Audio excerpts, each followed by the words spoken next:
to round 5 of the Parenting Roundabout podcast for the week of May 4th. I'm Nicole Erdix, and I'm here with Terry Morrow. Hello. And Catherine Haleko. Hello. Today we're taking a break from talking and complaining and obsessing and instead shouting out things other people are doing that we think you'll find as useful or as enjoyable as we do. And we call this our Roundabout Roundup. So I will kick it off with another Nicole's Instagram Minute. Instagram account to follow. I've just found a niche and I'm going to take advantage of it, okay? I just keep coming across these great accounts that make me laugh, smile, chuckle, cry, all the above. Excellent. So this one is an account called @dadnotes. But after every letter, there's a period. So it's D period, A period, D period, and then the word notes. So anyway, it is an account where this dad... These are adorable. Yeah, he does these drawings and then writes a message to match the drawing. And so it's really cute because... he says, so his description of himself is just a dad who draws silly, educational, fun, and uplifting lunch notes for his son. So cute. So the one that I really liked, of course, being, with my career educational background, the one that caught my eye was just this past week, and it was a picture of a ladybug, and it's kind of drawn in a cartoon-like, way. And then his little caption underneath says, "This is a ladybug. When it is first born, it looks like a tiny alligator. It also invites people to sit with it at lunch. Be like this ladybug. Love, Dad." So Very super cute stuff. Yeah. And just like really sweet and, innocent. So, and he's got all different animals on there. And, it's fun to go through. And I mean, I would love to get these notes if I was a kid. Yeah. Right. My mom used to write me lunch notes, but no cartoons on them. Aw. Yeah. But they're Not nice. me. Not you? But this is so fun to follow. Yeah. My kids mostly Didn't get them, didn't write them. That's why I appreciate these so much. Yes. Those are very nice. So, yeah. Fun. That's my shout out @dadnotes. Another fun one. Yeah. Terry, what have you got for us this week? Well, I have another story of Twitter customer service success, which means that if you have a problem with something, you post about it on Twitter and that company responds to you in a more quick and helpful way than you might have gotten otherwise. I may have mentioned a while back that I had a situation where I was trying to get approval of my husband for a procedure that he needed, and I wasn't getting anywhere on the phone, so I tweeted angrily at his union's healthcare wing, and it was sort of miraculously resolved within 12 hours. The person who had been stonewalling me was calling apologetic to say it's approved, and they had already told the doctor. It was unbelievably successful. So I think I talked here maybe last week or the week before about the horrible customer service phone call I had with the worst audio hold in the world. And that when I finally listened to it for 20 minutes and got connected, it disconnected me. And we have this situation with a blood test where the lab says I owe the whole amount. The insurance company says I owe half the amount, and I think that I owe none of it. And I made all my first round of calls and did everything that I usually do, and I just could not get resolution. I couldn't get through on the phone. The insurance company, the lab said, fine, fax us your explanation of benefits, but I don't have access to a fax machine. The insurance company said, here, print out this form and file a protest of the claim, but I don't have a printer that works right now. And it's like I got to the point where my almost 61-year-old brain said, I cannot do this anymore. I used to rock at this stuff. I cannot do this anymore. So I thought, you know what? Twitter @UniteYourHealth was so great the last time. I'm going to try it again. So I tweeted them again and I said, I have a problem you can maybe help me with. Can you direct message me?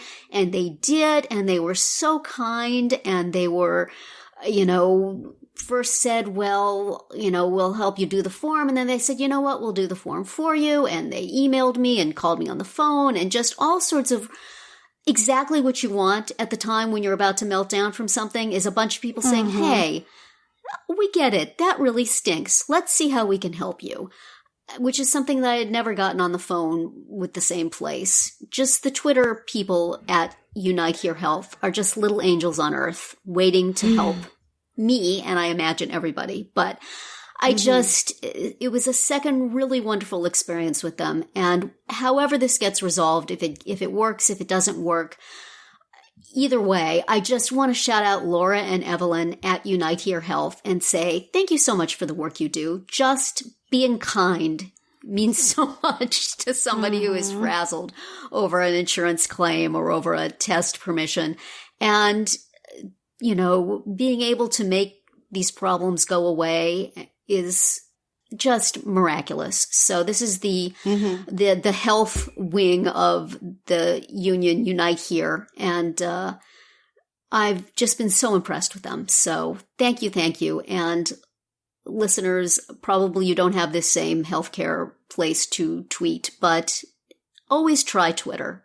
Sometimes the people there are maybe a little more attentive or, if not, it takes no time to tweet. It's not like you have to sit on audio hold for 20 minutes with terrible music and speech coming at you. So, give it a try. But again, Laura and Evelyn at Unite Here Health, thank you so much. You guys rock. Awesome. Thank you. Yeah, I'm so grateful. I'm so grateful. That's always a bonus. Yes. Something unexpected happens like that. Yes. Just like, you roll the dice and think nothing's going to come of this. And then, angels just come and say, we understand. Let us take this from here. Thank you. How about you, Catherine? What do you have for us this week?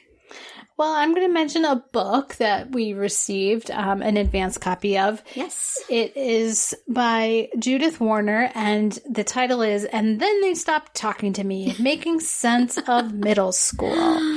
So, Middle school. This is a book for parents of middle schoolers or rising middle schoolers, I guess. You probably want to read it a little bit in advance, but don't read it too far in advance because then you're just going to get a little freaked out. Is it going to bring back like middle school flashbacks for adults? Like, yes, I remember what that was like. Because she talks a lot about, how sort of our own middle school experiences can shape how we deal with our kids' middle school experiences and how, as in so many things, parents are behaving badly. And she says, I'll read you a little piece. Parents, by and large, don't do crazy things during their kids' middle school years because they're terrible people.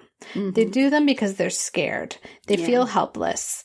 At worst, they can even feel if their children seem sad, lose friends, trigger tearful family fights, or simply disappear for long, angry stretches into the mess of their rooms, like they're failing at the most important job in their lives. So it talks about how, just puberty is really, it's stressful on everyone. Yes. And talks a little bit about the history of middle school, how it wasn't really a thing for, decades. And then junior high was a thing. And then it kind of became middle school. And anyway, so pretty interesting. And it's, if you're worried about middle school, you might get some reassurance from this. So, yeah, it's obviously this was written well before the pandemic. Yeah, I got to think middle schoolers and their parents are the only people looking at this school shut down and going, yes, Right. I don't have to go to that place every day. Awesome. Yes, my daughter in particular really could not stand just the building where her middle school was, and it was bad. So yeah, she would have appreciated being able to do everything online instead of going there. So anyway, it's called And Then They Stopped Talking to Me by Judith Warner, and it's just being published. Just came out this week. So yeah, does it have a trigger warning? it probably should. So that is it for another week of Parenting Roundabout. If you missed any of our earlier episodes this week, look them up on Spreaker, Apple Podcasts, or wherever you get your podcasts to hear what we have to say about rebates, broken things, and virtual graduation ceremonies. You can also find all our episodes at parentingroundabout.com and talk back in the comments there, on our Facebook page, or on Twitter, where you'll find us at Roundabout Chat. And please visit our Amazon shop at amazon.com/shop/mamitude, where you can find links to a lot of the things that we talk about here. Have a great weekend and see you back here on Monday.